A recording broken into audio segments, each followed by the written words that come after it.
Jon Steiger heads the East Central region of the Federal Trade Commission, which is based here in Cleveland. As its director, he oversees consumer protection, law enforcement, and education for 7 states and the District of Columbia. I think you have a gerrymandered district that you have there, Jon. See if we can pass a referendum on that. He arrived at the FTC's Washington headquarters practically fresh out of Columbia Law School, returned to his home in Cleveland in 2001 with his family as an FTC litigator, and eventually rose to become director in 2009. His path to civil service began first in Beechwood Schools, my alma mater, go Bison, and then University School before he headed to that school up north to earn his bachelor's in philosophy. I'm guessing that being captain of the U.S. debate team was great training for litigation for Jon, especially since he took the teams to state and national competitions and picked up many personal awards as well through that experience. He was also a vocal activist. He was already a vocal activist in those days, with more than a few letters to the editor when he saw a wrong or something he wanted to point out to others. There's no debating that we all need Jon and the FTC to collect consumer complaints and stop unfair, deceptive, or fraudulent practices in the marketplace.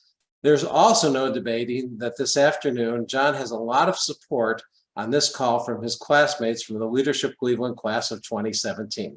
So a shout out to all of you. I hope you join me in looking forward to this conversation about the FTC's increasingly important work, and I'll turn it over to Jon. Jon? Great, thank you very much, Michael. That was a great introduction, and certainly the first one that I think that's ever mentioned my debate career.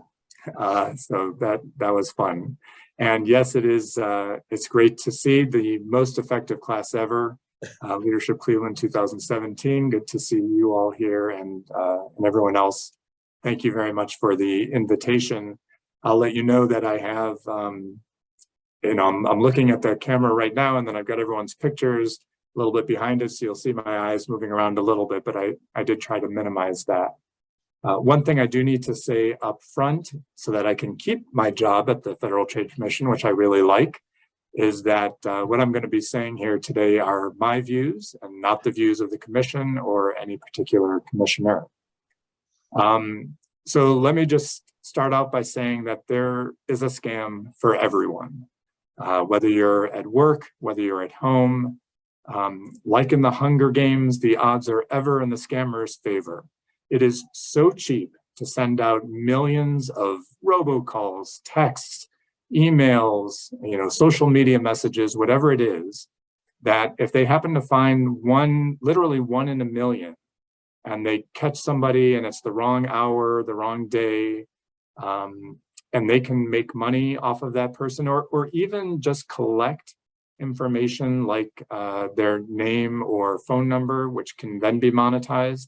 If they can get that one in a million, then they're ahead of the game. They're profiting off of us. So it really doesn't take that much. And if this sounds alarmist, then good. A healthy amount of skepticism and neuroses is good. And I'm not just saying that because I was raised on Woody Allen movies. He didn't say this, but just because you're not paranoid doesn't mean that they're not out to get you. In fact, they are out to get you. They are out to get your money.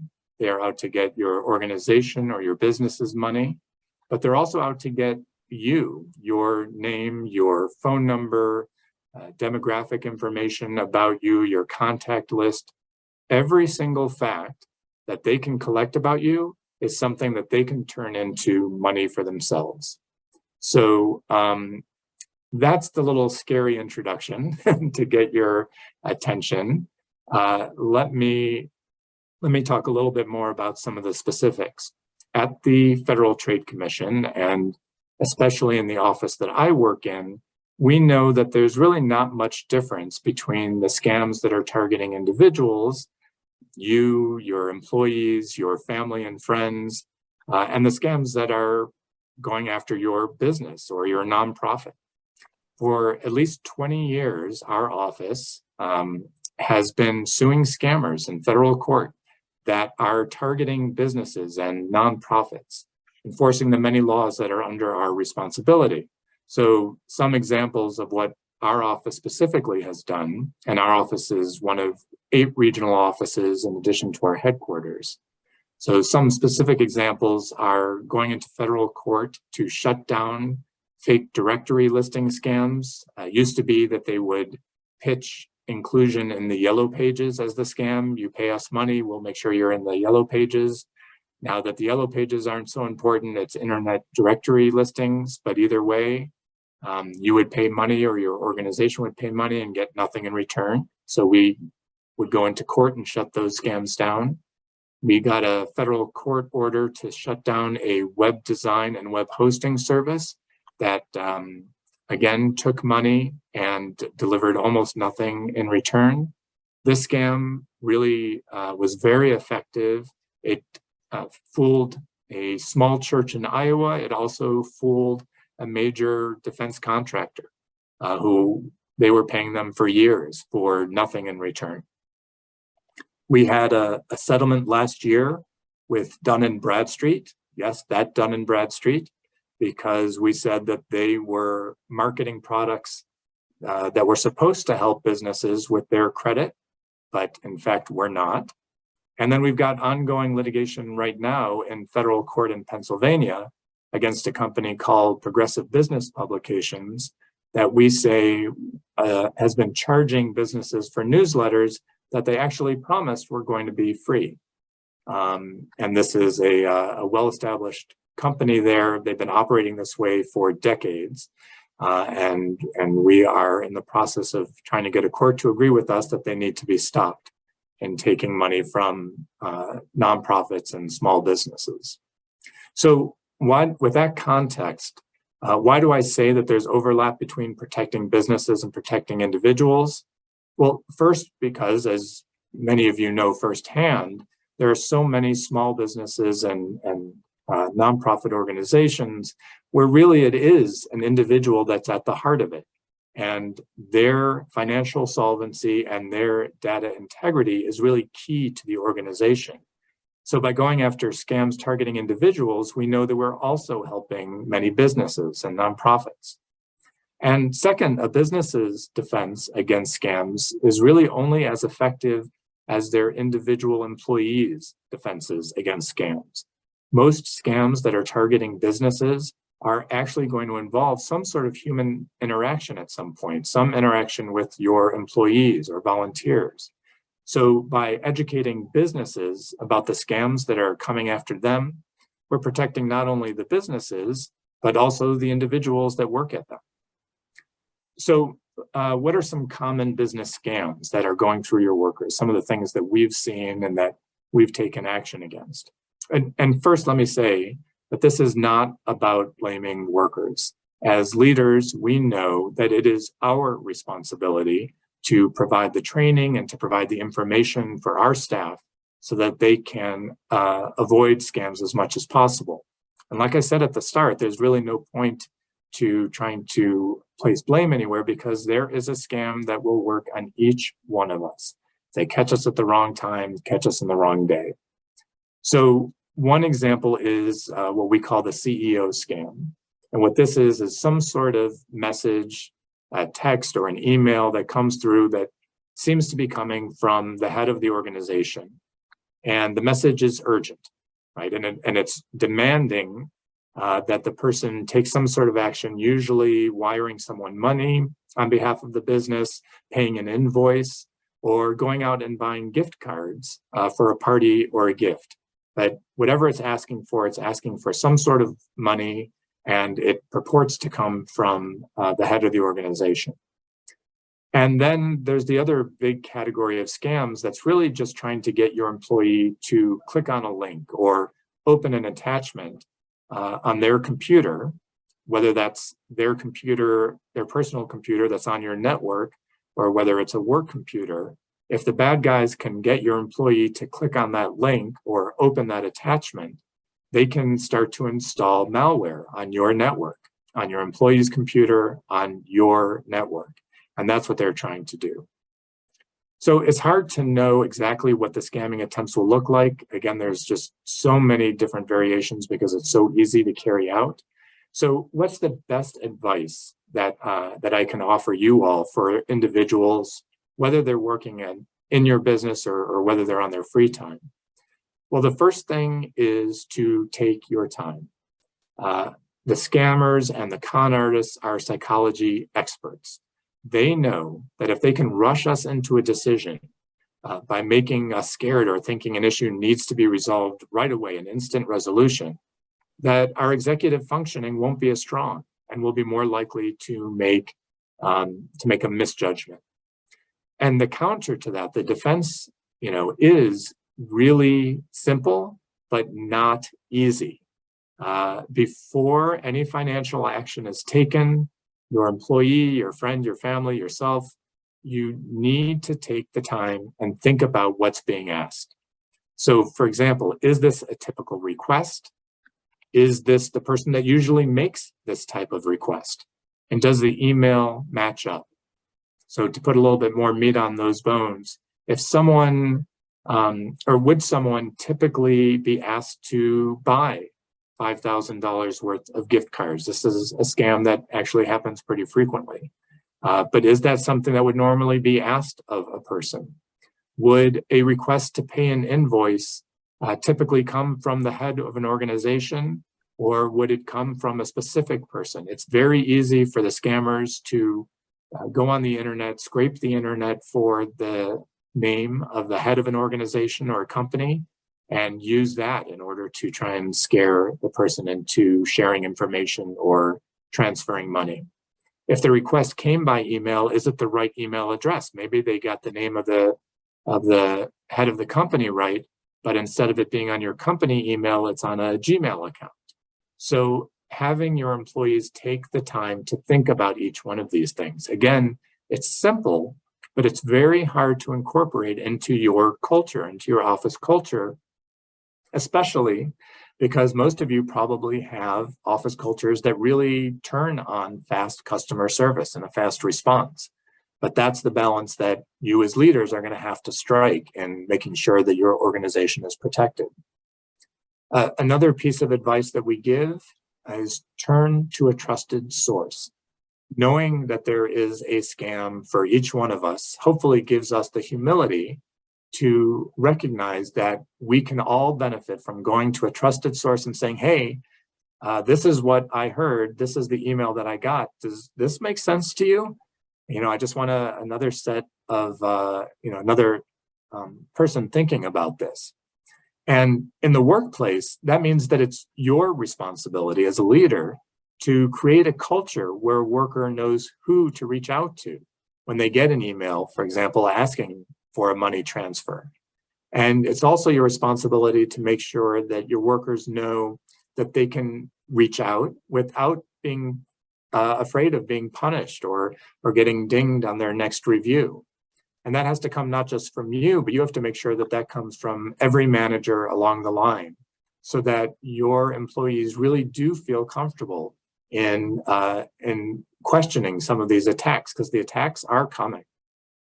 I also say that there's a scam for everyone to drive home that in a lot of ways, scams are like crime. I mean, you can be walking down the street and get mugged. It has nothing to do with you. The best public policy approach to us defending ourselves from scams is to remove the stigma from acknowledging and reporting scams. You want your secretary to recognize the CEO scam, for example, so that he doesn't transfer your money to some international crime syndicate.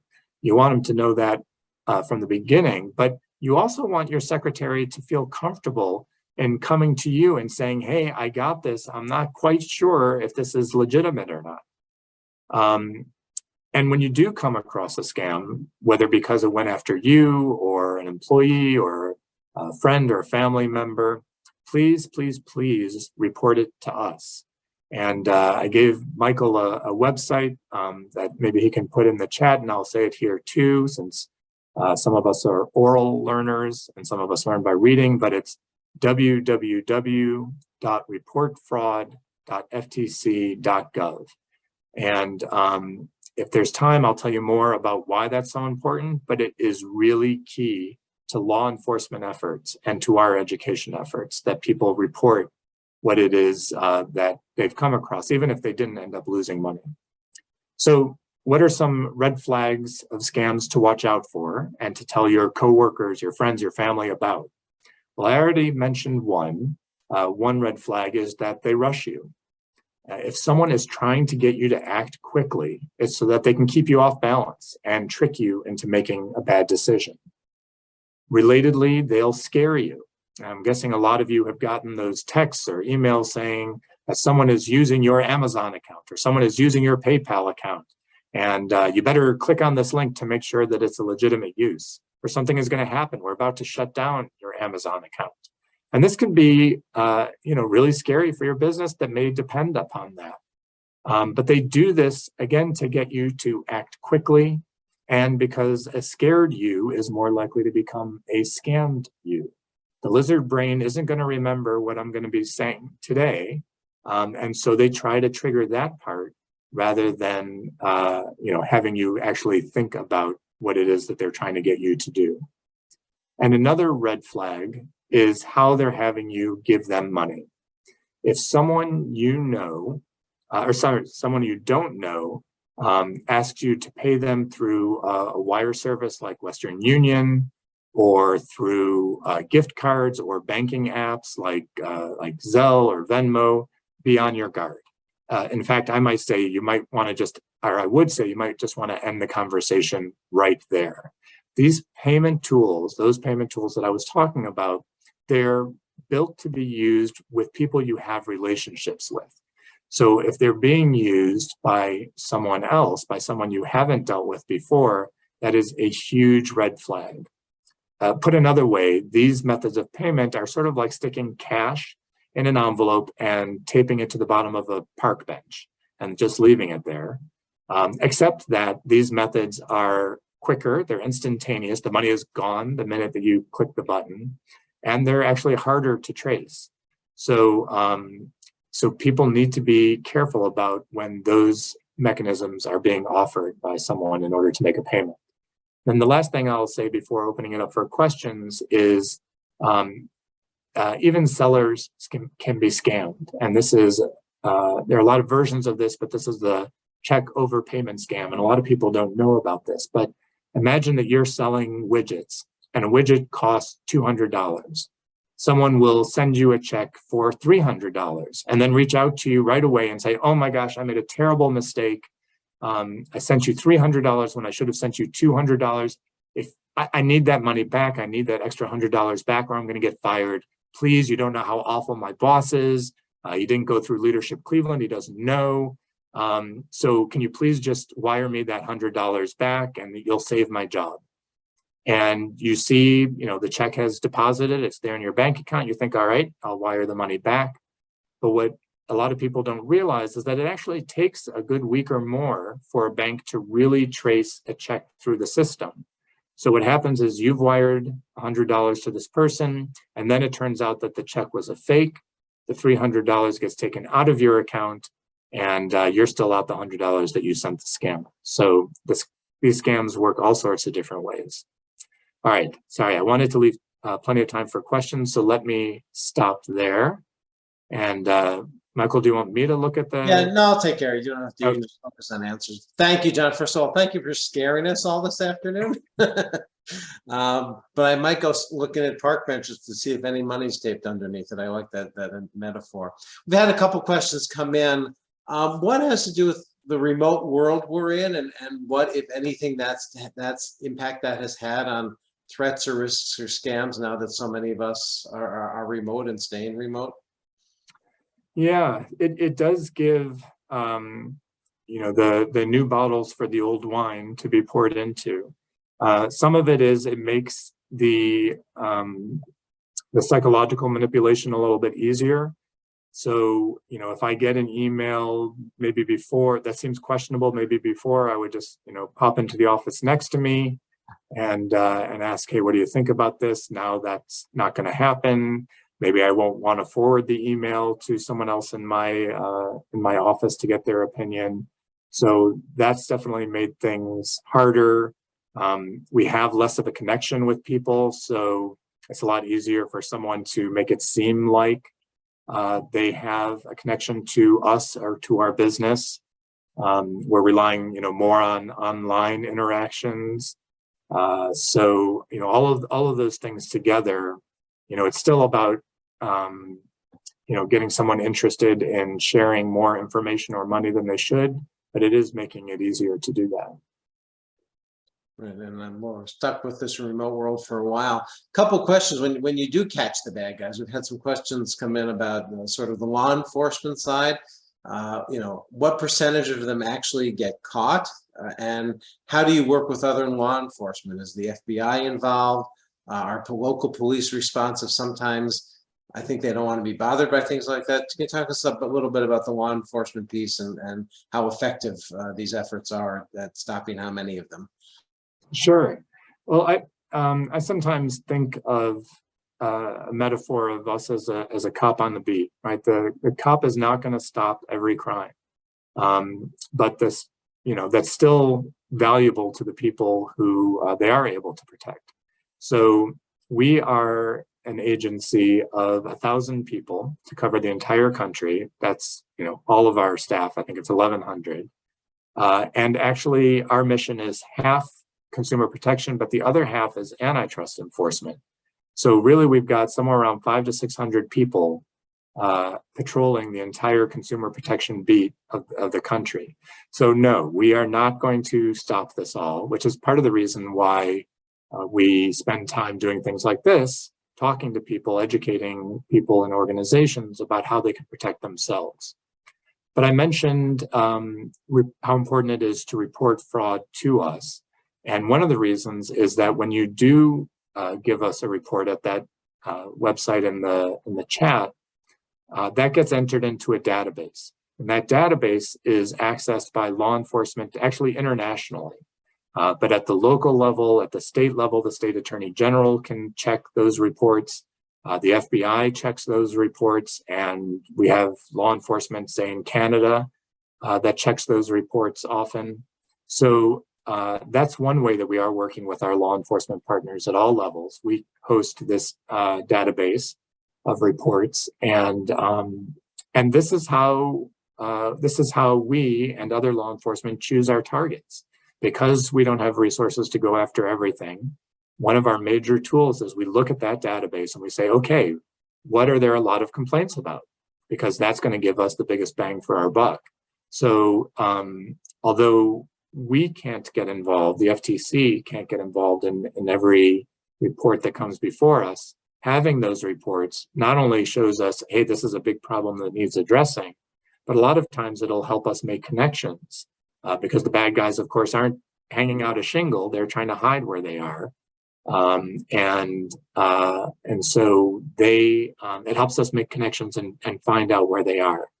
And then even beyond the database, yes, we are constantly working with the FBI and other law enforcement agencies. The Federal Trade Commission, we are not a criminal organization, a criminal law enforcement organization.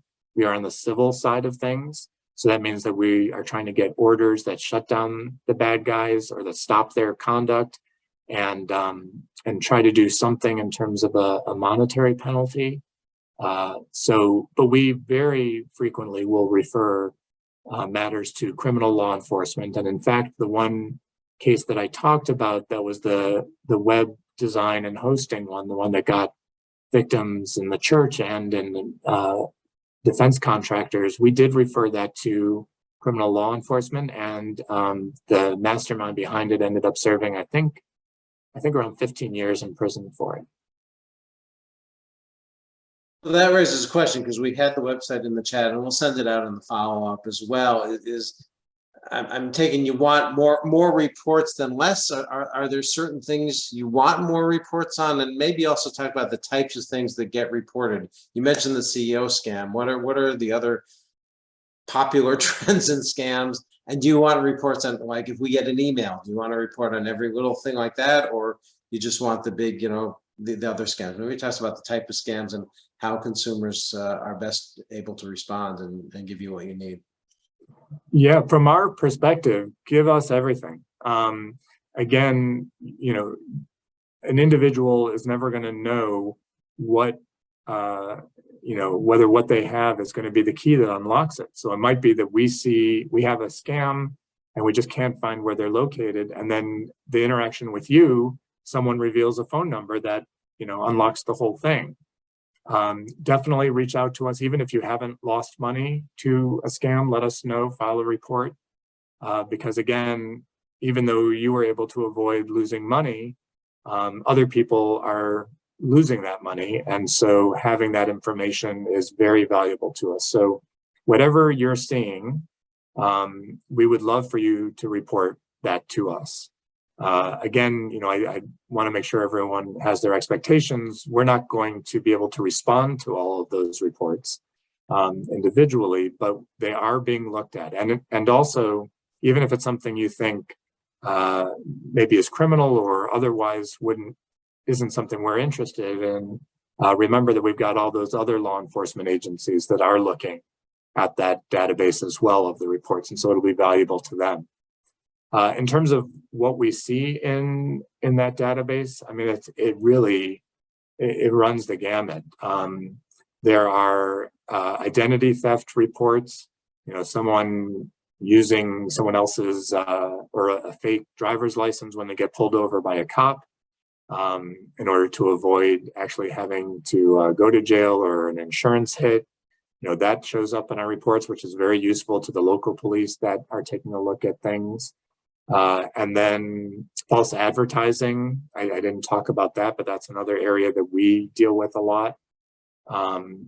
Data aggregators is an area that we are really starting to look at a lot. And here I'll give you just another quick, since we're getting close to Halloween, a quick horror story, which you may already know, but the power of putting together data. I saw a commercial by Apple talking about their new Apple Watch. And one of the things that it said was that it can monitor a woman's temperature and predict when they're ovulating. Well, so this is not against Apple, but that just shows you the kind of information that's being gathered. We just sued a company, an app, that was collecting that information, but then they were selling that information to other people. And you can imagine that there's all sorts of uses, legitimate and not legitimate, for knowing that. So, maybe, various neonatal products would want to know if someone was thinking about having a baby. And so, that information was just being shared, even though the company had promised not to sell anything. We have another investigation that is tracking against a company that's tracking where you're going. And when that data is combined with other data, they can find out, are you going to see a therapist? Are you going to some other kind of doctor? They can figure out where your home is because that's where your phone spends every evening. So there is a lot of information out there, and we want to know. Not everything is going to be a violation. I want to make that clear. If you're agreeing to share your information and they're being honest with what's happening with that information, that's fine. But if they're not, if something is happening and your information is being shared in a way that you didn't agree to, we definitely want to know about that. Well, John, the time has absolutely flown by. I'm putting your contact information and the link to report scams in the chat again. We'll also have it in the follow-up. Join me in giving a virtual applause to John. Thank you so much for sharing this with us, enlightening us and opening our eyes as leaders and as consumers on steps we can take and what we should be on the lookout for.